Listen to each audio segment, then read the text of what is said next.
Général redoutable de Galvatron commandant des sweeps, voyageur de différents univers et temporels, ancien seeker et nouveau messager de Unicron, bienvenue dans cette nouvelle revue vidéo de Studio Series Scourge.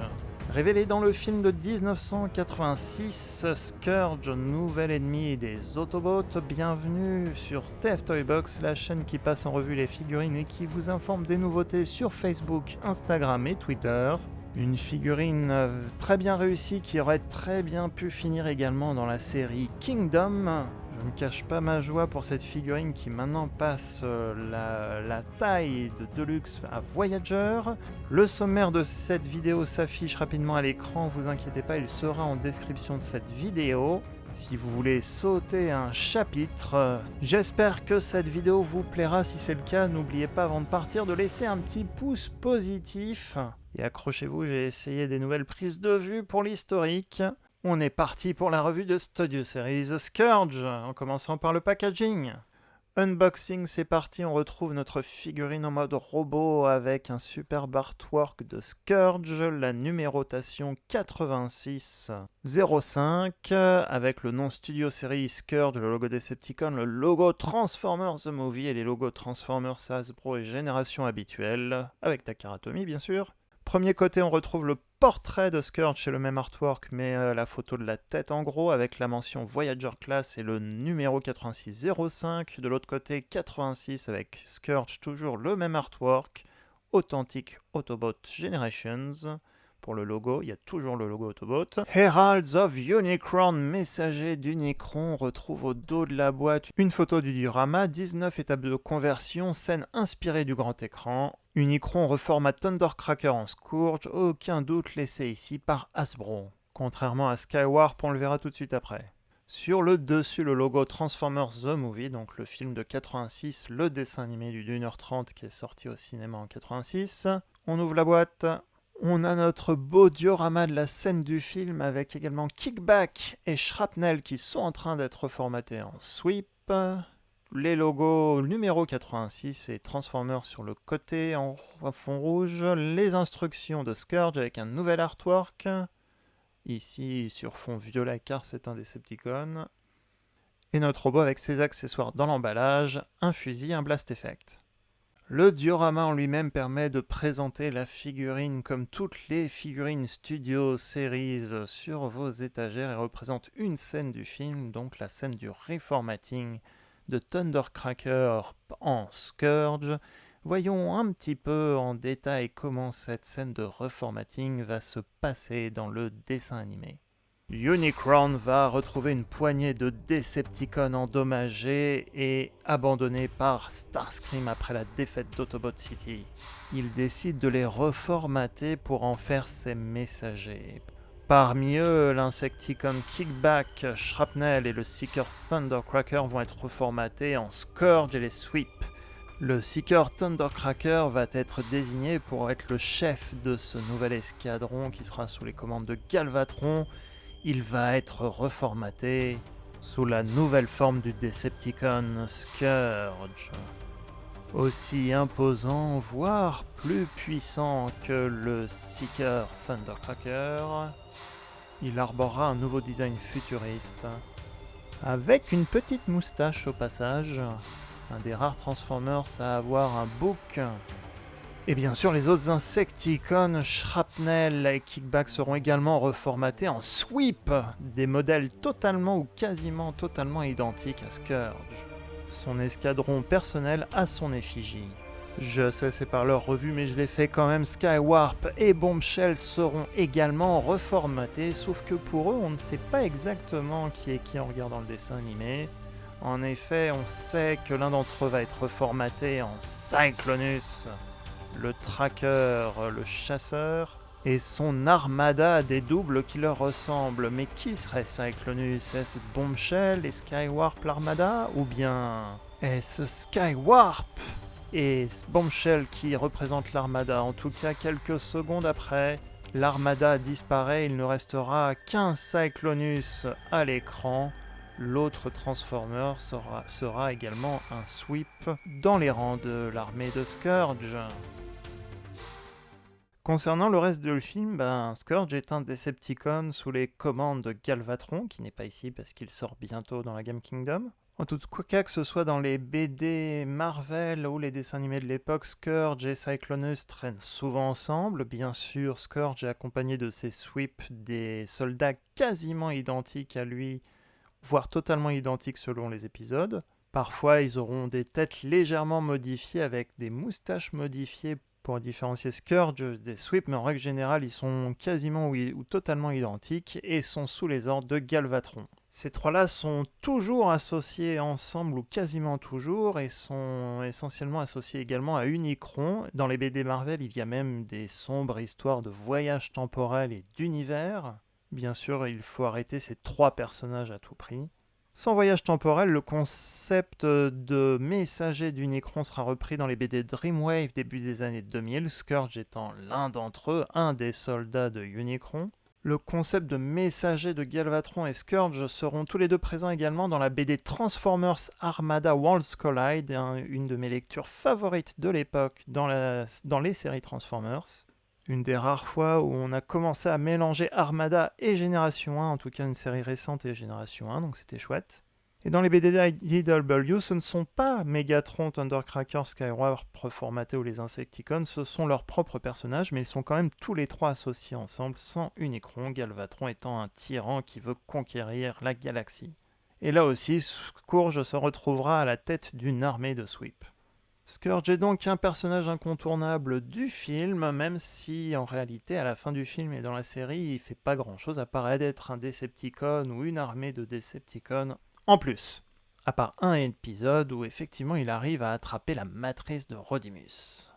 Il est temps de continuer cette revue avec le mode robot de la figurine. Après tout, on est là pour ça. Le mode robot est superbe, beaucoup de détails sculptés avec pas énormément de peinture, de la peinture qui est en fait juste très bien placée.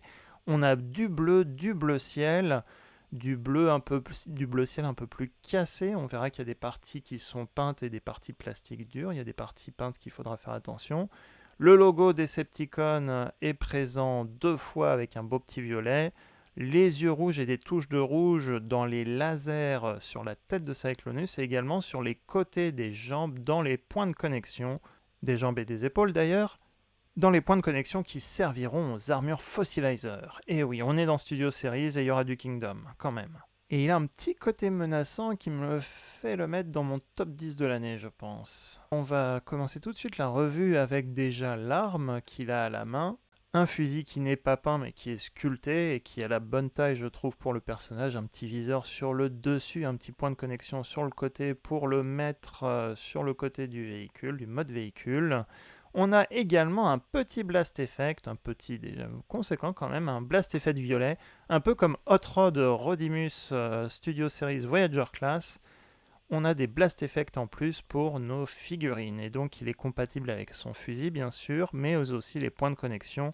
C'est le même point de connexion pour les blast effects de la Gamer Fries et Warforce Cybertron Siege, donc vous pouvez le mettre aussi sur d'autres figurines, enfin d'autres armes. Il peut donc tenir son fusil à 2 mains ou d'une seule main. On voit déjà qu'il a une main totalement fermée à droite et à sa droite et une main un peu ouverte à gauche, et on va comprendre pourquoi, je pense. En tout cas, ça va vous aider à viser vos ennemis avec ce Blast Effect. Une bien chouette figurine qu'on va voir encore plus en détail, pas mal de détails sculptés également, sur le torse, sur les bras, on a la taille aussi, il est large d'épaule, il est imposant. Un beau logo Decepticon qu'on voit pas trop avec le reflet de la lampe, mais il est bien là. On peut voir aussi la petite lumière, donc voilà, le logo est violet. On voit un peu plus de bleu peint aussi sur le torse. Et on a aussi des petits yeux rouges, le viseur qui est peint en rouge également, et la petite moustache qui est peinte pour donner encore plus de détails et de relief au visage. La carcasse du mode véhicule peut servir de cape, on verra qu'elle est un petit peu articulée. Ça lui donne aussi l'air d'avoir des ailes aussi pour son mode robot. Une petite touche de rouge également sur les ongles de Scourge. Encore une vue de dos, attention au centre, ce n'est pas un point de connexion compatible Blast Effect et Armure Fossilizer, on verra après. Compatibilité Fossilizer avec la gamme War for Cybertron Kingdom. Scourge a plein de points de connexion sur les bras, les épaules, les jambes, ce qui confirme ce qu'Hasbro avait communiqué à un moment pendant une convention. C'est qu'Hasbro ne voulait pas mettre toutes les figurines dans la gamme Studio Series du film 86 et en a mis certains dans la gamme Kingdom. Donc il y a certaines figurines, typiquement Scourge, qui auraient pu finir dans la gamme Kingdom. Et attention, ce point de connexion n'en est pas un puisqu'il sert surtout à la transformation, on le verra tout à l'heure. Le fond du cercle est peint en rouge comme dans le dessin animé. On a des points de connexion aussi sous le pied, en plus du côté du pied ici. On revoit la touche de rouge et c'est présent dans le dessin animé, c'est ça qui est fort. On a aussi sur la carcasse du véhicule un point de connexion qui peut servir au mode robot. Et donc 2 par bras aux épaules et aux bras. Côté articulation Studio Series classique, attention, on va le remuer dans tous les sens. Donc les ailes, on va pouvoir les articuler un petit peu. Articulation à la cuisse, au genou. Articulation aussi, un petit pivot au niveau de la cheville, comme certaines figurines Studio Series et Kingdom. Attention, sur la mienne, des fois, elle reste en place, j'arrive pas à la changer. Articulation à la taille, aux épaules, au niveau du coude, on peut pivoter aussi le bras sur lui-même. Et les mains, même si c'est assez solide, les mains peuvent pivoter aussi sur elles-mêmes. Bien sûr, la tête peut pivoter également. Détail intéressant, c'est qu'une des mains est ouverte et je me suis souvenu qu'il y a un épisode où Scourge arrive à capturer et à récupérer la matrice de Hot Rod Rodimus dans la saison 3 Transformers. Ça tombe bien, Hot Rod est vendu avec une matrice. Et comme par hasard, on peut lui faire tenir la matrice dans sa main gauche. Il deviendra même temporairement un Prime, mais en fera une indigestion vu que c'est un Decepticon. Et il voudra prendre bien sûr le commandement de l'armée Decepticon et renverser Galvatron, mais ça c'est comme toute traîtrise chez les Decepticons. Je le disais, par la transformation on peut pivoter aussi les ailes, on peut les réajuster. Je ne l'ai pas dit aussi, on a une pointe de rouge à l'avant, mais aussi à l'arrière du canon, parce qu'on verra pour la transformation, on va faire pivoter cette partie, et donc ce sera un laser. On pourra également y mettre le Blast Effect, l'effet d'explosion. Petit détail, il faudra faire attention aux parties des cuisses. Je vais essayer de l'ajuster un peu plus à la caméra, mais cette partie n'est pas bleue, elle est peinte en bleu. Et donc il y a des petits morceaux de peinture qui ont commencé à se scratcher, ou peut-être que c'était pas peint à la base, c'est très petit. Mais je sais que certains ont eu des problèmes de peinture sur certaines figurines, aussi sur Optimus Primal. Donc faites attention si vous voulez pas abîmer vos cuisses. J'ai eu la chance de m'en procurer un deuxième, et le deuxième aussi un petit point de pas de peinture, d'absence de peinture en tout cas, à un endroit. C'est très minime, c'est très petit, on ne le voit presque pas quand la figurine est en main, mais forcément avec une caméra qui filme en 4K, ça se voit beaucoup en grand écran. C'est pas un problème majeur, mais soyez vigilants, et soyez vigilants à pas scratcher cette partie pour la transformation. Ce qui est sûr, c'est qu'on ne pourra pas scratcher la peinture qui est dans ces trous, qui est vachement bien fait, ici aussi aux épaules, et qui est bien présent dans le dessin animé sur le dessin d'animation. Bien joué Hasbro et Takara. Ici, Fracas est monté dans la main et tenu dans la main par Scourge. Il a été un Target Master dans la saison 4. Ce Fracas, ce Minicon Fracas a été vendu pendant la gamme United fin 2009, 2010, 2011, je crois. Et effectivement, le Fracas à War for Cybertron Siege se trouve avec le pack Skywarp qui n'est pas évident à trouver. En tout cas, n'importe quel Battle Masters peut tenir dans la main de Scourge.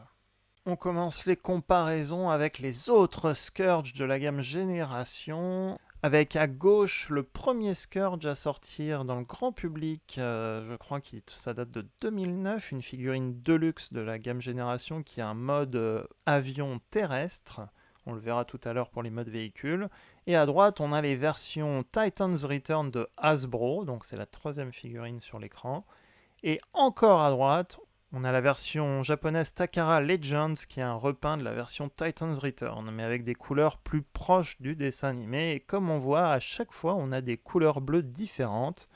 Les couleurs de la Studio Series sont plus proches du dessin animé. En plus, c'est un peu plus sombre, un peu moins saturé. Je pense que ça se passe tout simplement dans l'espace, donc c'est beaucoup plus sombre. Alors que celle de tout à droite de Takara est plutôt colorée et reflète les bandes dessinées. Celle de Hasbro, la troisième figurine, reflète pour info le jouet de Scourge sorti en 1986, d'autant qu'il a des motifs argentés sur le torse et les jambes qui collent aux autocollants de l'époque, ici et ici. Autre jouet de la gamme Takara Legends, repeint de la gamme Titan's Return, spécifique à la version japonaise. Je vous ai montré le Sharkticon dans la revue du pack Quintesson. Je vous remets le lien en description en haut pour revoir cette revue vidéo.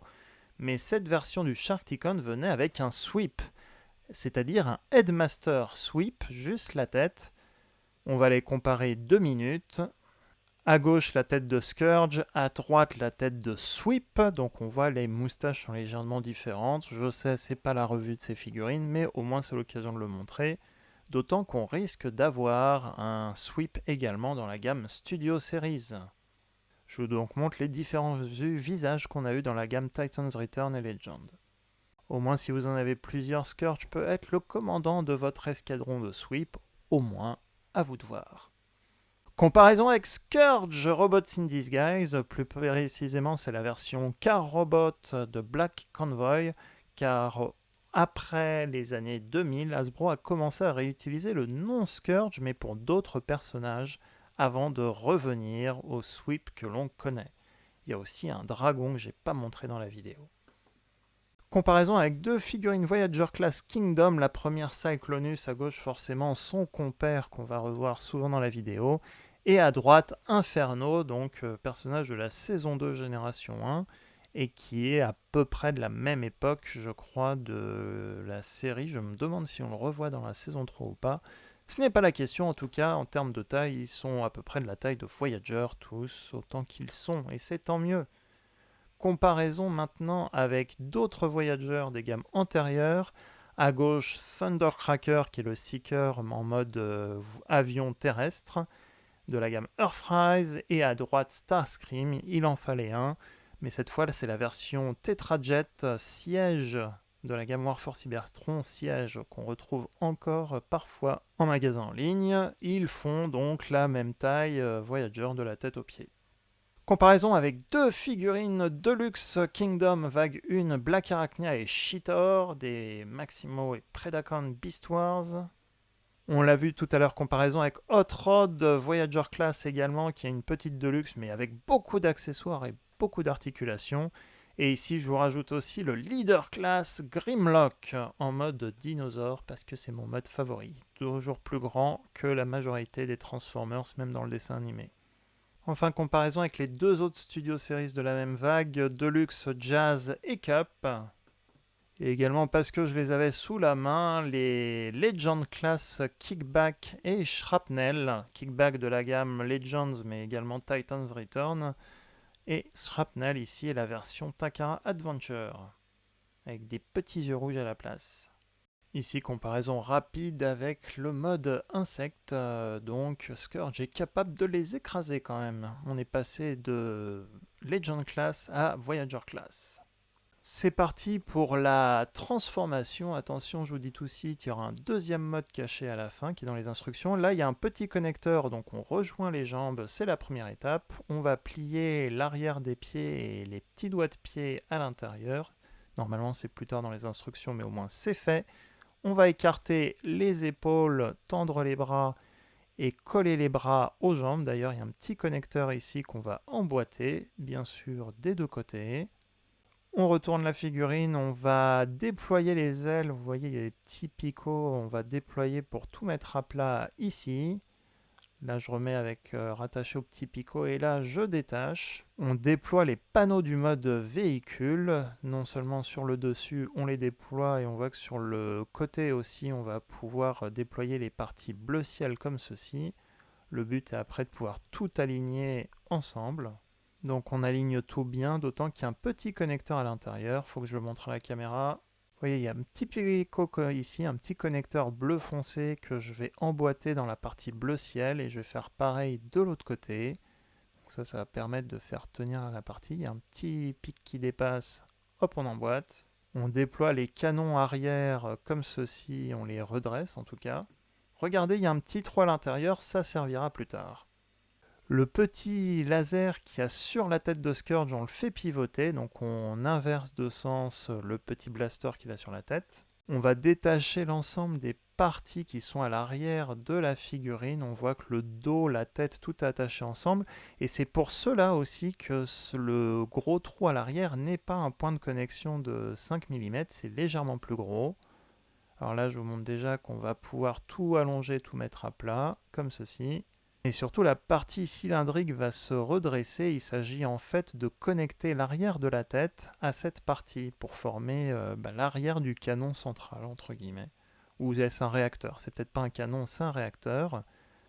On aurait pu le faire en haut, hein, je vous remonte comme ça. Donc voilà, c'est juste pour connecter cette partie-là et former un canon. Ce n'est pas un point de connexion pour une armure Fossilizer. Je répète, c'est dit. Il y a deux trous ici, deux trous sous la plaque bleue et deux points de connexion. Donc on les assemble donc comme ça sur les jambes. On va pouvoir replier petit à petit ces panneaux bleus qui vont se mettre sur le dessus de l'avion et devant la tête de Scourge. Voilà. Mais avant, on va surtout replier vers l'intérieur la carcasse donc de Scourge pour former le corps du mode véhicule. Il y a un petit point de connexion à l'avant qu'on va emboîter, juste ici. Et sur le côté à l'intérieur, il y a différents points de connexion également qu'on va rattacher au bras. Donc là, il s'agit surtout de tout encliqueter et tout aligner correctement. Deux petits points de connexion à l'arrière également à emboîter. Forcément hors caméra c'est mieux, donc on va pouvoir baisser également le petit panneau qui est devant la tête pour former voilà cette partie et on referme en dessous les deux plaques bleues, ce qui permet de former le mode véhicule futuristique de l'espace de Scourge. Un beau vaisseau, très science-fiction. Comme beaucoup d'armes, l'intégration par contre elle est un peu légère, c'est plus pour pas perdre l'arme. Il y a un point de connexion sur le côté, il y a un petit pic. On peut donc stocker l'arme comme ceci sur le côté. Vue 360 de notre mode de véhicule spatial intersidéral, on voit une légère différence de bleu sur les côtés entre le bleu plastique et le bleu peint, mais l'ensemble est quand même assez propre, on voit pas trop les séparations. Là encore une fois en plus c'est en gros plan, mais en main en tout cas la figurine est vachement bien solide, bien emboîtée et donc bien transformée. Et de toute manière la version originale n'avait pas beaucoup aussi de contraste de couleurs, elle était majoritairement bleue, c'est ce qu'on retrouve ici. Sauf que la forme est plus proche du dessin animé, il y a beaucoup de détails sculptés également. Que dire, on a donc deux points de connexion toujours accessibles sur le côté pour les armes et éventuellement des blast effects. On en aura également deux à l'arrière pour les réacteurs.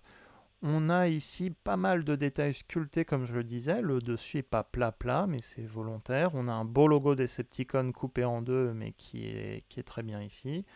Dans l'ensemble on a quand même un beau... Là c'est ce que je disais pour les jambes, c'est la peinture, il faut peut-être faire attention, il peut y avoir aussi des scratchs sur cette partie-là, vu que c'est de la peinture.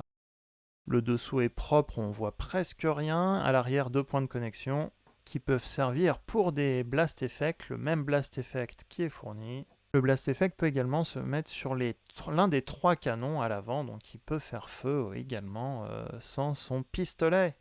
Ça marche aussi avec les autres canons sur le côté. Et ayant la chance d'en avoir pris deux, forcément, je peux mettre deux blast effects à gauche et à droite. Comme je le disais, Kingdom ou Studio Series, ce duo va très bien ensemble. Ça peut être Scourge et un sweep ou bien deux sweeps qui accompagnent Cyclonus. À mon avis, Galvatron ira très bien aussi avec. Hein, ils ont été faits ensemble. Scourge pour moi est compatible avec la gamme Kingdom, vu tous les points de connexion qu'ils lui ont mis de Fossilizer sur les côtés des bras en mode robot. Et ce serait pas étonnant vu que Kingdom parle de paradoxe temporel et que ces deux-là aiment bien voyager dans le temps en tout cas. Dans les BD Marvel Dreamwave et d'autres univers. Comparaison ici avec le Scourge de la gamme Titan's Return, donc on voit que les couleurs à droite font un peu plus jouet, plus proche du jouet de l'époque, alors qu'à gauche on a quelque chose de plus proche du dessin animé. Et en termes de taille, bien sûr, le nouveau est un Voyager, donc on recompare avec le Scourge Génération, le mode avion terrestre, le Scourge Hasbro Titan's Return, le Scourge Legends Takara, et donc le Studio Series ici. Clairement, Si vous avez des anciens Scourge, ce nouveau Studio Series Scourge peut être votre chef d'escadron et les anciens peuvent toujours servir de sweep en attendant une confirmation d'un éventuel sweep Studio Series. Et maintenant, mode bonus qui est bel et bien dans les instructions, on va faire apparaître la tête de Scourge, donc on va désassembler comme si on le transformait en mode robot, ou en tout cas on va s'arrêter quelques étapes avant la fin de la transformation du véhicule. On va ouvrir le panneau pour révéler la tête, on va déboîter l'ensemble des panneaux, y compris le panneau à avant. Le but c'est d'écarter les panneaux comme si on le retransformait en mode robot, comme ceci. On déploie d'un côté et on fait l'autre côté. Comme ça a l'air fouillis, mais on va juste détacher la partie où il y a la tête et la plaque à l'arrière qui était collée aux jambes pour la redresser légèrement. Le but du jeu va être de plier les différentes plaques pour laisser 1 ou 2 cm, en tout cas entre les jambes et la plaque bleue. Il ne faut pas la remboîter ensemble. On va refermer les panneaux à ce moment-là. On va refermer les panneaux à l'arrière. Attention à ne pas obstruer le passage. On laisse la plaque en dehors. On peut même refermer les panneaux sur le côté. On continue de réassembler, réaligner tout. Et comme je le disais tout à l'heure, il y a des trous sur les canons, sur les côtés des canons.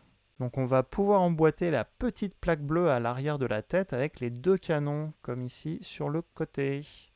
Donc on fait attention, là on voit c'est détaché, on vise bien, on emboîte, et comme ça la plaque reste en place, elle ne va pas bouger, et la tête non plus. Et le panneau qui était devant la tête, on peut tout simplement le laisser ouvert. Ça c'est pas super joli, mais on a donc le mode où Scourge peut être en mode véhicule et laisser sa tête visible. On peut toujours remettre le Blast Effect et l'arme sur le côté, comme tout à l'heure. Ça ne change pas. Et donc voilà côte à côte les différents modes de Scourge. Donc il y en a un où on voit clairement on voit la tête de Scourge, et l'autre cas on le voit pas. Donc avec la petite plaque à l'arrière qui est légèrement surélevée, mais c'est pas gênant visuellement.